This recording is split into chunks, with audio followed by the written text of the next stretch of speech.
नाम जो उपदेश दिया जाता है, यही मंत्र पुस्तकों में लिखा हुआ है।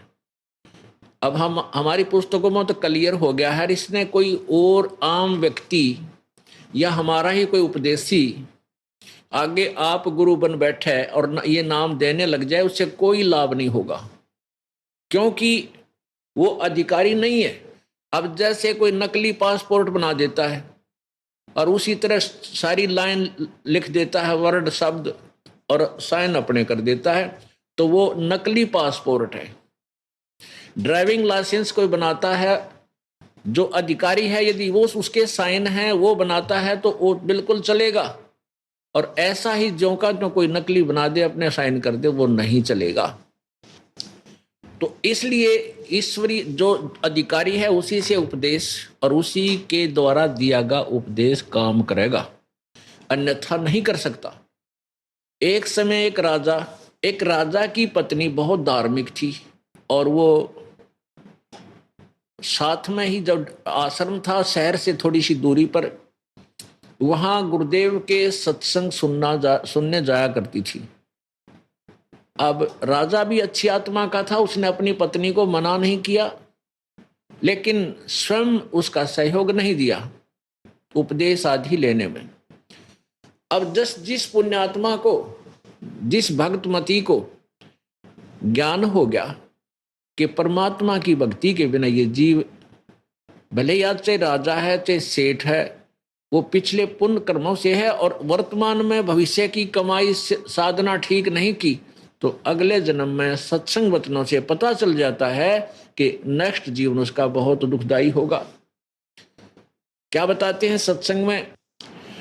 कबीर हरि के नाम बिना ये राजा रसब हुए, मिट्टी लदे कुमार के फिर घास न डाले कोई। हे भगवान, परमात्मा की भक्ति के बिना राजा भी अगले जन्म में गधे की योनि में जाएगा। अब तो उसको सारे ठाठ बाट हैं, सब सुविधाएं उपलब्ध हैं, उस फिर आगे गधा बनने के बाद सारा दिन धंधा कुमार के करेगा, और उसके घर तो आहार भी नहीं मिलेगा, बाहर जंगल में जाकर अपने दांत घिसाई करके वो फिर वहां पेट भरेगा। अब इन बातों का ज्ञान उस पुण्यात्मा रानी को हो गया, क्योंकि संतों के वचन मिथ्या नहीं होते, वो परमात्मा के मार्ग से परिचित होते हैं। संत परमात्मा के विधान से परिचित होते हैं, और सत्संग सुनने के बाद ये अज्ञान अंधेरा हट जाता है। तो रानी को ये विश्वास 100% हो गया कि तेरे पति बहुत अच्छी आत्मा के हैं, मुझे सत्संग में जाने में, दान करने में कभी बाधा नहीं करते। और गुरुदेव भी बार बार कहते हैं, बेटी अपने पति को भी इसी मार्ग पर लगाओ, आपका फर्ज बनता है, आपको ज्ञान हो गया है, आपका जीवन साथी है, आप उसे भी समझाओ, भक्ति मार्ग पर लगा दो। अब रानी भी प्रार्थना करती रही कि गुरुदेव दया करो, वो आपका बच्चा भी आपके चरणों में आ जाओ, अपना कल्याण करवा ले। अब रानी जाकर के राजा को जब भी सत्संग सुनकर जाती, हफ्ते 10 दिन में 15 दिन में आती, तो जाते ही उसको भी उमंग सी उठती कि अपने पति ने कह दूं यो दुख पावेगा। आज तो ये राज में फूला फिरा है, कल ये राज नहीं रहेगा, शरीर भी नहीं रहेगा, फिर दुर्गति होगी इसकी। अब अपने निजी व्यक्ति को कोई भी आपत्ति में नहीं जाने देगा जब तक पार बसावेगी। इसी दृष्टिकोण से रानी ने अपने पति से कहा, कहती रही कि आप उपदेश ले लो, नाम ले लो, भगवान बजा करो। जो सत्संग में सुनकर आती उनको सुनाती, वो कुछ देर तो ध्यान से सुनता, फिर कहता आप ही कर लो मेरे नाम का वजन। तो रानी ने कहा कि गुरुदेव जी कहते हैं कि जैसे मैं रोटी खाऊंगी तो मेरा पेट भरेगा, आप खाओगे आपका भरेगा। मैं अपना पेट भर रही हूं आध्यात्मिक तरीके से, धार्मिक, और आप खाली बैठे हो, भूखे हो, मुझसे देखा नहीं जाता। अब राजा के बीमारी हो है, वो गुटी सूटी लावे, क्लबा में डांस देखने जावे, बकवाद करे, वो ना छूटे उस तो वो नो ना बस ठीक है ये गुरु जी तई से चुटकलेबाजी जाने करें, ऐसे जानते हैं मूर्ख बनाने के लिए। और फिर कहता है कि मैं भक्ति करता हूं, ऐसी बात थोड़ी, मैं भी भक्ति करता हूं। तो रानी को ज्ञान था, वो समझाती थी, गुरु बिन माला फेरते, गुरु बिन देव दान, और गुरु बिन दोनों निष्फल हैं, चाहे पूछो वेद पुराण। राम कृष्ण से कौन बड़ा, उन्हों भी गुरु कीन, और तीन लोग के वे धनी, गुरु आगे आदीन। अब परमात्मा कबीर जी ये बताना चाहते हैं कि श्री रामचंद्र जी जिसको तुम भगवान मानते हो, उन्होंने भी वशिष्ठ मुनि जी से नाम लिया, गुरु बनाए, और एक शिष्य की तरह उनके सामने विनम्र रहे। श्री कृष्ण जी ने दुर्वासा जी को अपना गुरु बनाया और उनके आदेशानुसार अपनी भक्ति की चरणों में नतमस्तक रहे। श्री कृष्ण जी के संदीपनी जो गुरु बताए हैं वो अक्षर गुरु थे, टीचर थे, जो कह ख गड़े सिखाया करें। वो केवल पढ़ शिक्षा दी थी उनको, लेकिन आध्यात्मिक गुरु दुर्वासा जी थे श्री कृष्ण जी के। तो परमात्मा हमें ये बताना चाहते हैं कि राम कृष्ण से कौन बड़ा, तुम्हारे दृष्टिकोण में तुम राम कृष्ण से बड़ा नहीं मानते, और उनने भी गुरु बनाए और उन्होंने भी गुरु कीन, और तीन लोग के वे धनी भाई गुरु आज्ञा आदीन। अब एक ही उदाहरण थे, भगवान ने सारा काम संगवा दिया। अब जैसे हमारे जैसे घसियारों की क्या औकात है, जो भगवान ना बजर गुरु ना बनावा, जो राम कृष्ण जैसे भगवानों ने गुरु बनाए। तो हमारी बुद्धिहीनता है जी, हम गुरु बनाकर भक्ति नहीं करते, अपनी अपनी अपनी डफली का रोज बजावा दुनिया घर में। आप पर राम राम जय जय राम, सीता राम, राधे श्याम, ये तो कोई कर लो, नो थोड़ी बात बनेगी। नियम बनाया परमात्मा ने, उन मर्यादाओं में हमने चलना पड़ेगा।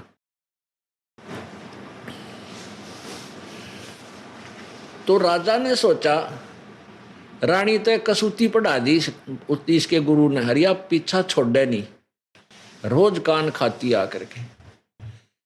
अब राजा ने सोचा कि एक दिन इसके गुरु ने लताड़ा हूं वहां जाके, इसके सामने ही उसकी पोल खोल दूं, उससे पूछूंगा गुरु से क्या भक्ति गुरु के बिना नहीं होती, क्यों बहकाते हो दुनिया को, ऐसे है वैसे है। और बहुत से प्रश्न पूछूंगा इस रानी के सामने, उसको फिटे मुंह कर दूंगा। तो राजा ने कहा कि अब की बार तेरा सत्संग हो तब मुझे बताना, मैं चलूंगा। रानी बड़ी खुश हुई, फूली नहीं समाई। अब आगे जो सत्संग था वो दिन बता दिया राजा को। राजा बोला ठीक है, मैं अवश्य चलूंगा। राजा चला गया, रानी और बहुत से कुछ उसके अंगरक्षक साथ चले गए। वो पहले चले गए सत्संग से पूर्व और प्रार्थना की, गुरुदेव मेरे पति आए हैं। रानी ने कहा, और आज बड़ी दया हुई है, वो आपके दर्शन करना चाहते हैं। अब महाराज जी ने कहा ठीक है बेटी, बुला लो। वो कह रहे हैं जी ज्यादा समय नहीं है, फिर जाना है, आपके दर्शन करना चाहते हैं, और कुछ एक दो उनकी शंका है वो समाधान कराना चाहते हैं। अब गुरु जी ने कहा बुला ले बेटी। राजा भी बैठ गया, रानी बैठ गई, 5-4 भक्त बैठ गए। अब महाराज जी ने, गुरुदेव ने, संत जी ने कहा आओ राजन, बड़ा सौभाग्य है आपका कि आज आप भगवान के दरबार परमात्मा के लिए चल कर आए हो। भक्ति किया करो, भक्ति करो भगवान की। अब राजा के तो वह घिसी पिटी बातें थी, कहते भक्ति में करता हूं और खूब करता हूं अपने घर पे। कहने लगे महाराज जी तुम, हे संत जी, आप इस जनता को, इन भोली आत्माओं को मूर्ख मत बनाया करो। गुरु के बिना क्या भक्ति नहीं हो सकती? क्या गुरु के से नाम लेना आवश्यक है? वही नाम हम भी तो वैसे जाप कर सकते हैं, उससे क्या लाभ होगा? आप भ्रमित कर रहे हो। अब वो संत जी जान गए, इसे सरफरे रोज मिलते एक दो आकर के संतों को, तो उनको टालने का तरीका सोचा। राजा है, जब मैंने कोई प्रश्नोत्तरी कर दी तो यू बनमाना और ज्यादा नाराज हो जा भाई। राजा में अभिमान मालगाड़ी जितना होता है, मालगाड़ी में ना चला है, और वो अपनी बात का विरोध स्वीकार नहीं कर सकता, उसके इतने माड़े कर्म होते हैं। इसलिए संत को पता होता है कि राजा की बात का उत्तर अन्य तरीके से ही दिया जाना चाहिए। अब संत जी ने कहा, जी आप तो बहुत बड़े विद्वान हो, आप तो बहुत अच्छी बातें करते हो, अब आपके प्रश्नों का उत्तर देने का मेरे पास इसमें समय नहीं, क्योंकि सत्संग का समय हो गया है, और कभी मैं आपके घर आ जाऊंगा, मुझे समय बता दो, वहां बैठकर बातचीत कर लेंगे। अब राजा ने सोचा बढ़िया बात होगी, वहां मैं और रानी रियू तीन होंगे और इसकी खूब छक्के छुड़ा दूंगा वहां पर, या रानी मेरा सिर खाना बंद कर देगी। राजा फूला नहीं समाया, कि संत जी ने तो मुझे बड़ा विद्वान कह दिया, अब मान बड़ाई की भूख हमारे अंदर पूरी रहती है। राजा आ गया और रानी बोली, मैं तो आऊंगी सत्संग सुनकर। जैसा भी, कुछ दिनों के बाद जो निर्धारित समय था, उस दिन वो संत ने आना था।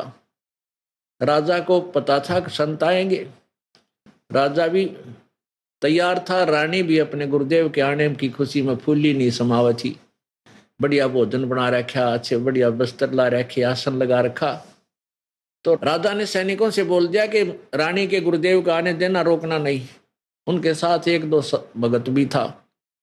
तो गुरुजी महाराज जी आए और सैनिकों ने प्रणाम किया और आगे चलने को प्रार्थना की। अब सामने सैनिक खड़े राजा के पास, 20-30 कुछ महामंत्री बैठे खड़े वहां आसनों पर, और ऊंचे आसन पर राजा बैठा, आसपास अंगरक्षक खड़े। अब जो ही संत जी वहां पहुंचे, वहां राजा के सामने खड़े सैनिकों से कहा कि सैनिकों, इस राजा को गिरफ्तार करो। अब वो सैनिक उसके मुंह की तरफ देखें, यो महात्मा जी मेंटल है क्या? उस संत ने फिर कहा कि सैनिकों, सुना नहीं, इस राजा को अरेस्ट करो। अब वो ये इंतजार करें कि राजा क्या कहता है। अब राजा ने सोचा, भाई यो तो बड़ा निकम्मा आदमी, बकवादी, मेरे घर पर आकर मन ने अरेस्ट करावा, बता, ये तो बहुत निकम्मी आत्मा है, इसका सिर घूम गया है रानी का गुरु बन करके, आज ये बकवाद करने आया। उसने, राजा ने कहा, सैनिकों इसको अरेस्ट करो। अब राजा ने एक शब्द बोला था, सैनिकों इसे अरेस्ट करो। वो जब्बा पकड़ी बांधो दोया ने और पकड़ दिया, ला दिए थकड़ी पाछले का ना हाथ करके। अब वो संत जी कहने लगे कि राजन, गराया अतिथि की बेइज्जती नहीं करते। राजा बोला, तू अतिथि है, मेरे राज को जो है तू छीनना चाहता है कि नहीं? राज का तो मैं ठोकर मारूं, मुझे राज की आवश्यकता नहीं, पर तेरे प्रश्न का उत्तर देने आया हूं आज। कौन से प्रश्न का? क्या के गुरु के बिना, गुरु में ऐसी कौन सी पावर है जो उसे नाम लेकर ही भक्ति चलेगी, भक्ति करनी चाहिए? अब राजा बोला, ये क्या उत्तर दे रहा, तू तो बकवाद कर। नहीं, बकवाद नहीं करता, मेरे हाथ खुलवा, तेरे प्रश्न के उत्तर दूंगा। उसने कहा, छोड़ दो भाई। छोड़ दिया, खोल दिया हथकड़ी। राजा के कहते ही उस संत को छोड़ दिया सैनिकों ने। तब संत ने कहा, महाराज जी देखो, आपकी वचन में शक्ति है। जो शब्द मैंने कहा था कि सैनिकों इसे अरेस्ट करो, ये तेरे सैनिक टस से मस नहीं हुए। मैंने 2-3 बार कहा और आपने यही शब्द कहा था, सैनिकों इसे अरेस्ट करो। इन्होंने 2 सेकंड भी ना लाई, मेरी दोनों बाह पकड़ दी। आपके वचन की शक्ति से ये एकदम हरकत में आगे, और मेरे वचन की शक्ति से ये टस से मस नहीं हो। इसी प्रकार आप ये भौतिकवाद के अधिकारी हो, आपके वचन में शक्ति है, आपके वचन की शक्ति से ये सब चलते हैं। इसी प्रकार मेरे अंदर आध्यात्मिक शक्ति है, मेरे वचन में। जो मंत्र, जो वचन मैं बोलूंगा, उसी समय पूरे तत्व क्रिया कार्यवन हो जाएंगे। आप बोलते रहना, आध्यात्मिक मार्ग में तेरी गति नहीं चलेगी। अब कहते हैं बुद्धिमान को तो संकेत ही बहुत होता है। उसी समय सिंहासन से नीचे उतरा और समेत मुकुट के चरणों में गिर गया।